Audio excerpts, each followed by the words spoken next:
Hello ladies and gentlemen, and welcome to the Accessible Audio Gear Review from the Music Club. My name is Monty Anderson, and this is my pal. My name is Elliot. And today we're going to be talking about the Darkglass Electronics Alpha Omega Ultra Bass Preamp. So we're not going to be doing any tone samples today. You can find tons of that kind of stuff elsewhere on the internet. Today we're going to be talking about the accessibility of this device. It happens to be one of my favorite devices, so we're going to be starting with this. More accessible gear reviews to come in the future, so check back often. Hopefully you guys can see it. Well, what I'm going to do today is describe it so that folks who are blind will be able to see it in their minds. So what I'm going to do, I'm going to hold it. It's a rectangular box. It's probably about 4 to 5 inches long, about 3 to 4 inches high, and maybe a couple inches thick. Really nice and sturdy metal housing. It's got 4 knobs across the top and a graphic EQ underneath it so that you can adjust the frequency bands tactily. I love that feature, just love it.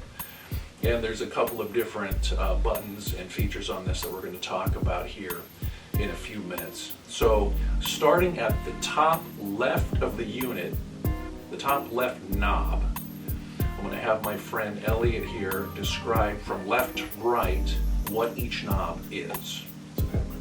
Alright. So on the left here, So top left corner, which to me would be the right, we have mod, which has the alpha symbol counterclockwise and the omega symbol clockwise. and those are 2 types of distortion. Next to it is blend. Then we have level. And then we have drive.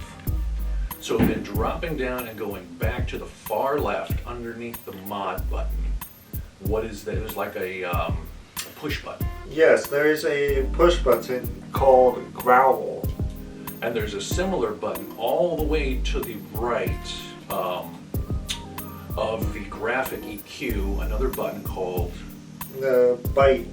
So those are different textures of bass tone that you can access with these buttons. So then going back to the left, next to the, what was it, the growl Yes. button? So just to the right of the growl button, you have a slider that's called master volume. Next to that, it's a symbol, right, of some kind? Yeah. To me it looks kind of like a magnet on a stick. Magnet on a stick. All right, I'm sure the manual will clarify that for you. Yes. But next to that we have I think it's a 6-band EQ, so you can adjust the various frequencies as you so desire. We have 250 hertz, 500, 1.5 kilohertz, and 3 kilohertz. So the full bass range. And I gotta say that this particular device does sound pretty amazing. It's my go-to device for And then we bass also tones. have the magnet symbol again. Oh really? At the end of the graphic EQ? Yeah, Okay. next to bite. Next to the byte, okay. So dropping down to the very bottom of that faceplate, we have 2 foot switches. The one on the bottom left is distortion, and that will toggle between a couple of different types of distortion. So this is a dual distortion unit. And on the right side foot switch is bypass. So that's toggling the pedal on and off. So we're going to take a look at the back of the unit now. I'm going to be holding it in the same way with the knobs on the very top, the graphic EQ underneath, and then the 2 foot switches at the very bottom. On the very top surface of the pedal, we have an input, well, I believe, what is that one? This one, yeah, we have input. Then we have, you're gonna have to flip it around. Okay.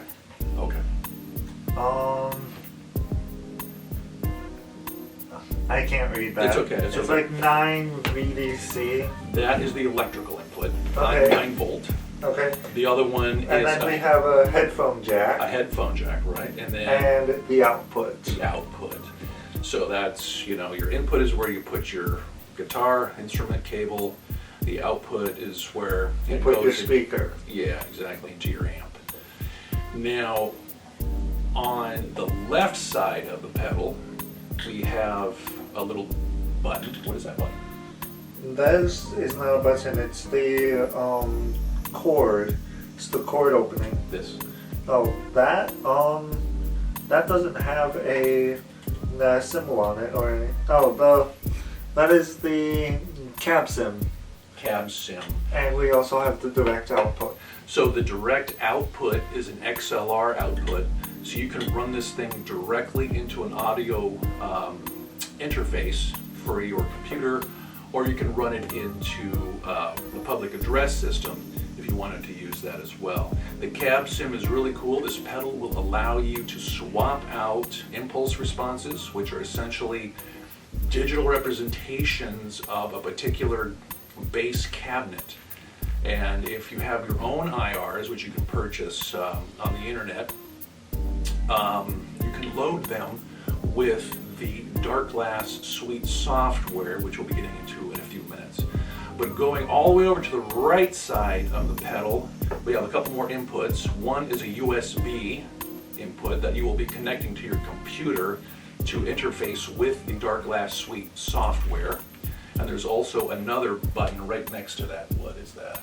That is the ground lift. The ground lift. So if you're having some kind of static or distortion that you don't want, the 60 cycle hum, I guess, this will help get rid of that. Okay, so that's pretty much it for the pedal itself. I love this pedal. It's totally tactile, and you can adjust the frequencies. It's just wonderful.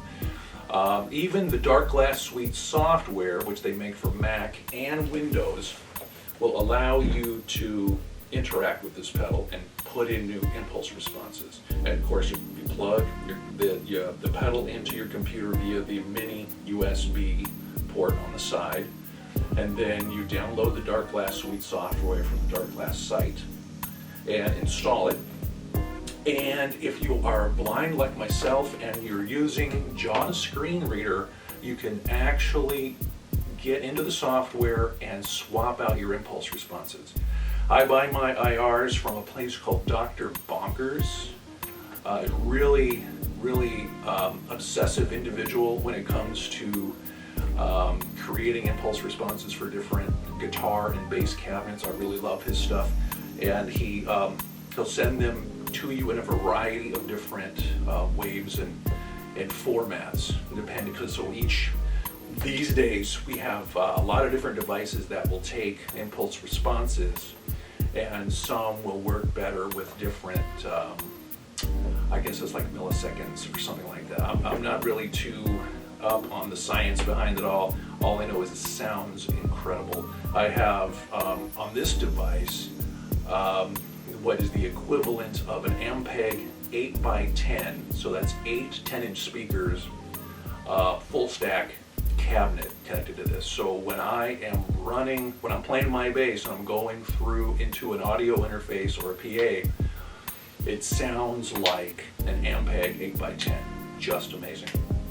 So the Darkglass Suite software, I don't think they designed it for accessibility purposes. It just happens to work with JAWS. So when I bring up the software, I can get in and load a new IR cabinet, and with little difficulty, just using the typical JAWS keyboard, keystrokes like the tab key and hitting the space bar to open up the menu. And also, it will allow for firmware upgrades as well. And now I'm not sure if that particular part of it is accessible. so I'll have to experiment with that a little bit more.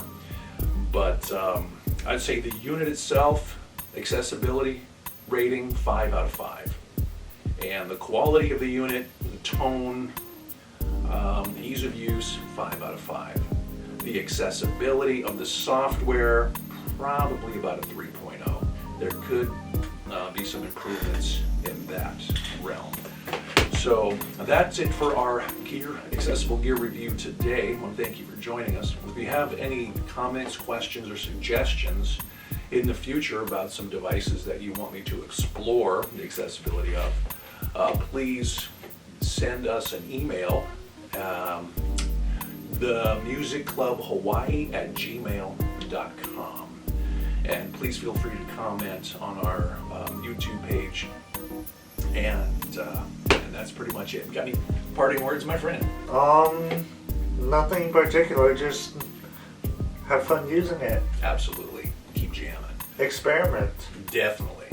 That's what it's all about. This pedal will let you experiment and give you so many different options for tone diversity. It's quite amazing. So this is one of my favorite pedals right now. Thanks, everybody. See you next time.